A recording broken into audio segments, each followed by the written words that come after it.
5 ఏళ్లు నన్ను కూడా గ్రామాలకు రానియలేదు. ఈరోజు 3 నెలలు దగ్గర అవుతా ఉంది, 80 రోజులైంది.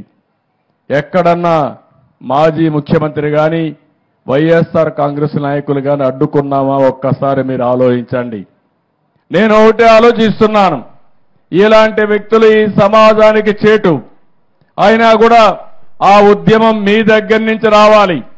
మొన్న ఎన్నికల్లో నేను చూశాను, తెలుగుదేశం పార్టీ పెట్టి 42 సంవత్సరాలు అయింది కానీ మొట్టమొదటిసారిగా 93% గెలిపించి బ్రహ్మరథం పట్టింది. ఈ ప్రజానీకమే బ్రహ్మరథం పట్టారు.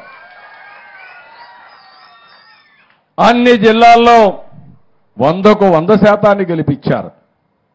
57% ఓట్లేశారు. అంటే అవతల పాలన ఎంత మీకు బాధ కలిగించిందో, ఎన్ని అసౌకర్యాలు కలిగించాయో అది ఒక ఉదాహరణ మాత్రమే.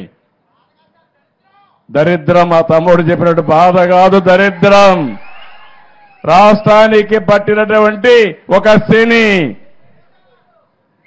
తమ్ముళ్ళు ఒక విషయం గుర్తుపెట్టుకోవాలా మీరు, ఇప్పుడు కూడా భూతం ఉంది. ఆ భూతాన్ని పూర్తిగా భూస్థాపితం చేస్తే తప్ప ఈ రాష్ట్రానికి ఎవరు మళ్ళీ రారు. ఆ విషయం మీరు గుర్తుపెట్టుకోవాలి. మళ్ళీ అంటా ఉంది ఆ భూతం లేచి నేను వస్తానని. ఏం చేస్తారు? ఏం చేస్తారు తల్లి? మీకు మంచి కావాలంటే, మీ భవిష్యత్తు ఉజ్వల భవిష్యత్తు కావాలంటే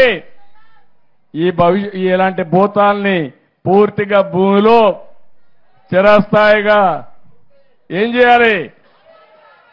పాతేయాలి. కాంక్రీట్ కూడా వేయాలి మళ్ళా లేకుండా.